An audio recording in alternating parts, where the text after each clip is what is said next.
I'm 96. My 7 children don't visit me for 15 years. I don't know why I'm doing this. I've been sitting in this chair for 3 days now, just sitting. The window is there. The tree outside is still there. Everything is still there except the things that matter. My name is Margaret. Margaret Elaine Howell. I'm 84 years old and I am going to tell you something I have never told anyone. Not my doctor, not Father Connolly at the church, not even my sister Ruth before she passed. I'm going to tell you about my 7 children. And why none of them have been in this house for 15 years. I want to be careful here. I don't want you to think this is a story about bad children. It isn't. I need you to understand that from the beginning, because if you walk away thinking my children are cold or selfish or ungrateful, then I've told it wrong. This is a story about me. It took me until last winter to understand that. Last winter, when I fell in the bathroom and lay on the floor for 2 hours before I could reach the cabinet to pull myself up. 2 hours, and my first thought wasn't fear. It wasn't pain, even though there was pain. My first thought was, of course no one is coming. I built that slowly, over decades, the way you don't notice a wall being built because you're the one laying the bricks. We had a full house once.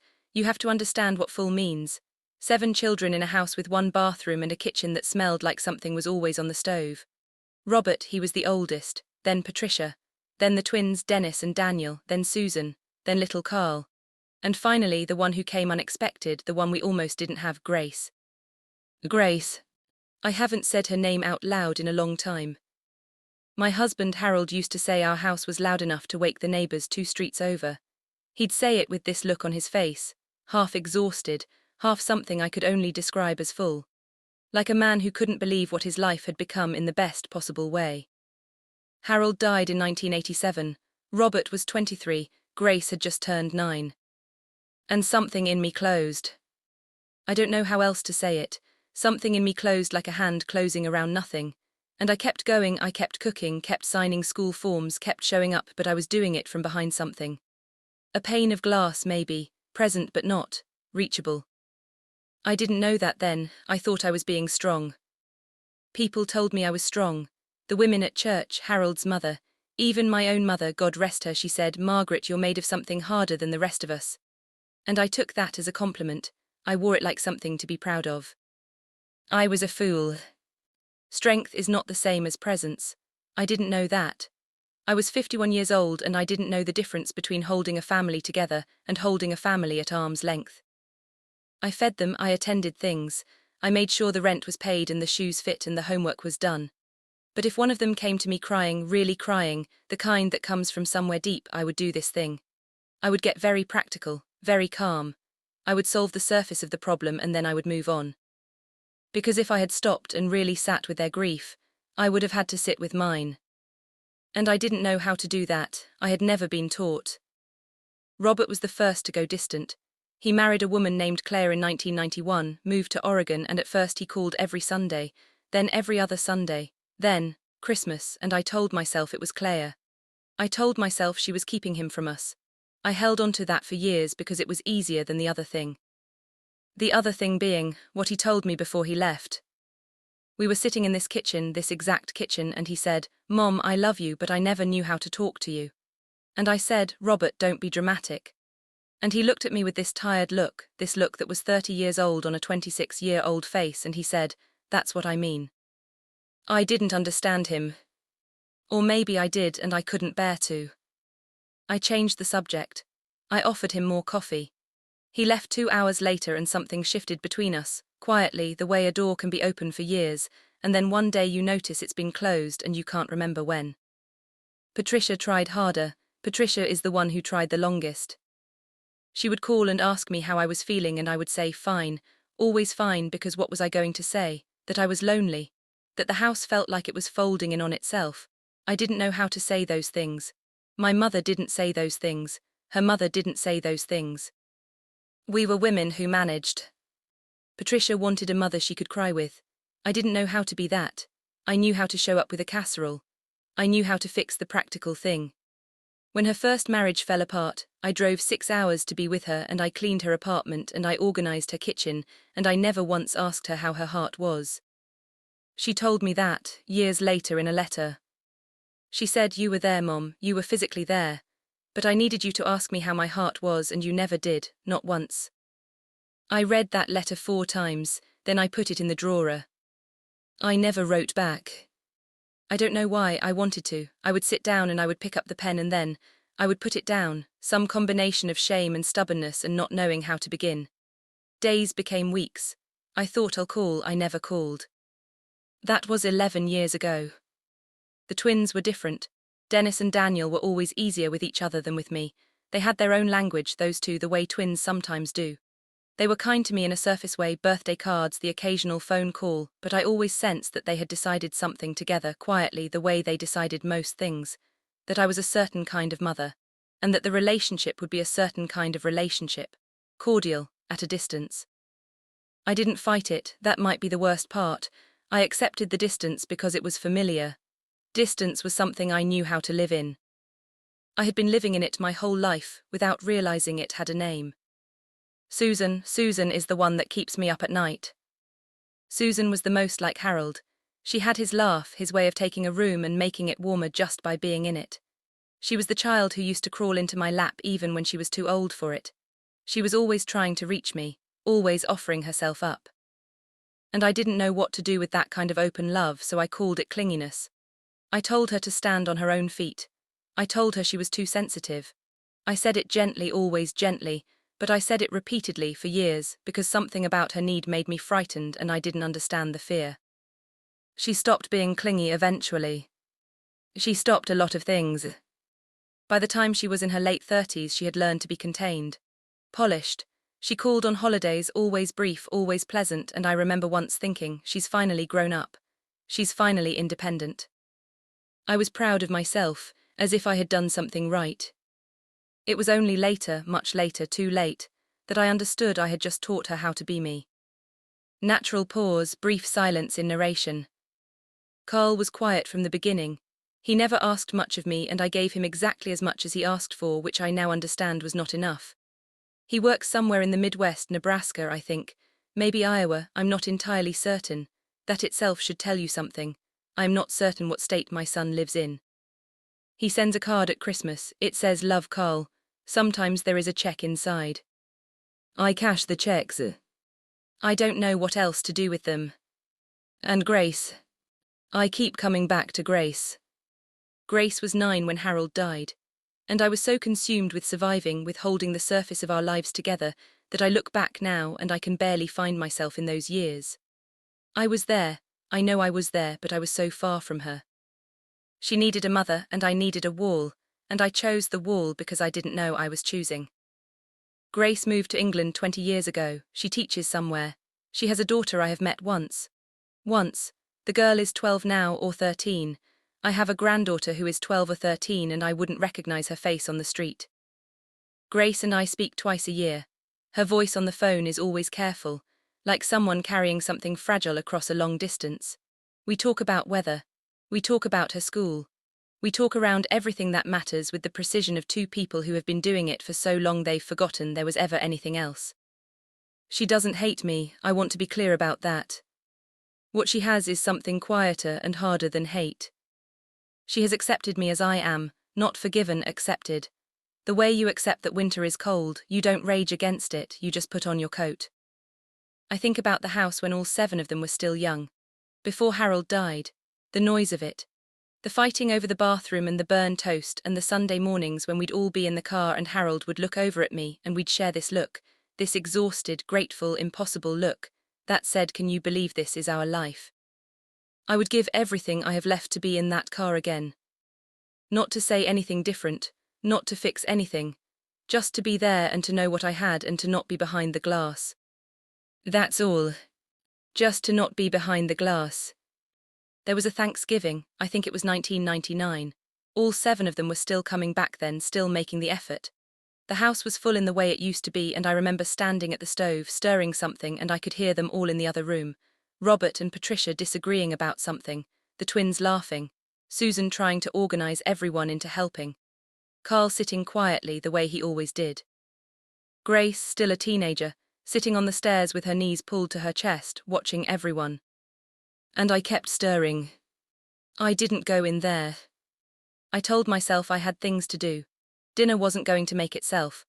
But the truth I can only see from here, from 84 years old in this chair, is that I didn't know how to just walk into a room and be with my children without a purpose. Without something to carry or something to do or something to fix. Being with people, just being, not doing, that was a skill I never developed. I stayed at the stove. And everyone ate, and someone made a joke that made the table laugh, and I smiled, but I was already somewhere else. Already thinking about the dishes. Already moving on to the next task. I spent my whole life moving on to the next task. After that Thanksgiving, it might have been a year later, might have been two, Robert stopped bringing Claire and the kids. Patricia started alternating our family one year, her new husband's family the next. The twins had lives that didn't bend easily around holidays, it became smaller. And I noticed, but I told myself it was natural. Children grow up. They have their own families, this is how it's supposed to be. I made that story fit. I was good at making stories fit. By 2005 it was just Carl and Susan most years. By 2008 it was just Susan. And then Susan called one November and said she couldn't make it that year, something with work, and I said that was fine. I said I understood, and I made a small dinner for one and ate it at this table, and then I washed the dishes and went to bed. I don't remember feeling sorry for myself. That might be the saddest thing I've ever said. I called Patricia once. This would have been around 2010. I don't know what moved me to do it, maybe it was the letter, finally working on me the way a stone works on water, slowly, without drama.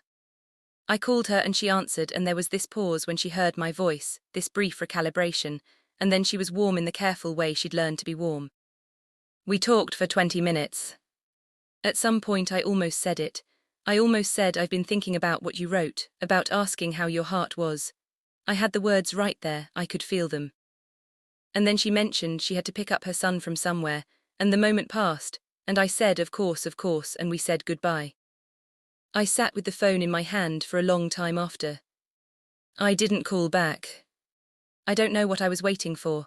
Permission, maybe, or for it to feel smaller than it was, for it to become something I could approach without my hands shaking. It never became that. I've thought a lot in these last few years about what I gave them. And I did give them things, I want to say that clearly. I kept a home. I kept them safe. I made sure they had what they needed practically, materially. I never missed a school event. I drove hours for recitals and graduations and sports games I barely understood. But I think what they needed from me, what all 7 of them needed, was something I had and couldn't unlock. Something that was in me, I know it was in me, but I had packed it down so far after Harold died, after all those years of managing, that I didn't know how to find it anymore. I think I loved them so much it frightened me. I think I was afraid that if I let that out, if I actually let them see how much I loved them, I would fall apart, and I couldn't fall apart. There was no one to fall apart in front of. Harold was gone. My mother didn't know how to hold that kind of thing. My friends were all doing the same thing I was doing, putting one foot in front of the other, being strong, being fine. So I held it. I held it for 30 years. And they felt the holding but not the love underneath it. Quiet pause. Grace sent me something 2 years ago.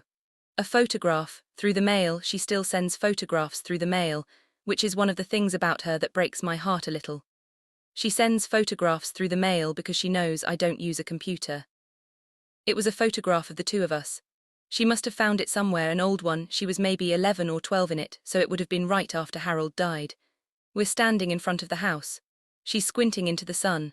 I am standing very straight, very composed, and there is about a foot of space between us. That foot of space. In a photograph of me and my 11-year-old daughter who had just lost her father, there is a foot of space between us. I don't remember anyone taking that photograph. I don't remember what came before it or after it, but I can see myself in it clearly. The composure, the straight back, the doing fine of it all. I put that photograph on the windowsill. I look at it every day. I'm not telling you this so you'll feel sorry for me, I mean that. Self-pity is not what this is. It's more like finally seeing the whole of something you've only seen pieces of your entire life. The way sometimes you can live in a house for years, and then one day the light comes in at a different angle, and you notice the cracks in the wall for the first time. The cracks were always there, the light just changed. My light changed when I was 82 and I slipped on some ice getting the mail and lay in the snow thinking, I could die here. Not in a dramatic way, just a factual thought. I could die here and no one would know until the mail piled up. That thought didn't frighten me the way you might expect.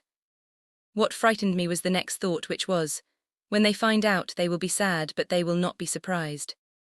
That was the one that stayed. I have sat in this chair for 3 days because I've been trying to think of what I would say if I could. If I could call them, really call them, not the holiday calls, not the weather calls, but call them and say the true thing. I think I would say, I know you felt something missing. I know you reached for me and I was there but I wasn't there. I know that, I see it now. I saw it earlier than I've admitted but I didn't know what to do with seeing it, so I put it in a drawer the way I put Patricia's letter in a drawer. I think I would say, I loved you from behind something and I'm sorry you had to live on that side of it. I don't know if it would change anything. Probably it wouldn't. 15 years is a long time, the habits of a relationship calcify. Robert is in his 60s now. Patricia must be too. They have their own patterns, their own distances, their own ways of managing. Maybe they learned that from me. Probably they did. Grace called last spring. Unexpectedly, not a holiday, just a regular Tuesday. My heart moved when I heard her voice. She said she'd been thinking about me. She said she hoped I was keeping warm. We talked for maybe 10 minutes. Before she hung up she said, I love you, Mom. And I said it back. We've learned to say it at the end of calls, the way people do, the way it can become habit if you're not careful, a closing word, a formality. But that time I meant it so completely, that after she hung up, I sat very still for a long time. Because I realized I had never told her in a way she could feel. All those years. All those calls ending with I love you, Mom, and I love you too, sweetheart, and she had no way of knowing that underneath my composure, underneath my practicality, underneath the straight back in the photograph, was this enormous and aching love that I had never once let out into the open air. She had no way of knowing. I made sure she had no way of knowing. Not on purpose, never on purpose. That's the thing about these kinds of losses, they're almost never on purpose. Pause, a long, quiet breath. The tree outside my window is losing its leaves. It does this every year and every year I watch it like it might be different this time. It never is. I don't have a lot of winters left. I know that without anyone having to tell me. The body starts to speak very plainly after a while. I think about what I would do with more time if I had it. And then I catch myself because time was never what I lacked. I had decades. I had school recitals and Thanksgivings and Sunday phone calls and a kitchen that could have held every one of them at once. I had all of it. I just didn't know how to use it. If you're still listening, and I don't know why you would be, it's not a happy story, I just want to say that this is what 84 looks like sometimes. Not wise, not at peace. Just, clear, finally clear in the way that things become clear when there's no longer any time to look away from them. The children I made are out there somewhere in their lives. They are managing the way I taught them to manage. They are being strong the way I modeled being strong. And somewhere inside each of them, I think, there is a door that stayed slightly ajar. Waiting. Not hopping anymore, maybe. But waiting. I have to believe that. If any of what I've said has stayed with you, not as advice, not as a lesson, just as something to sit with, I'd be glad to know. Not for any reason other than that it's a strange thing to finally say the true thing out loud, and to wonder if anyone heard. Take your time with the people you love. Not the time you think you have. The time you actually use. Margaret, 84, still in the chair by the window. The tree is almost bare now.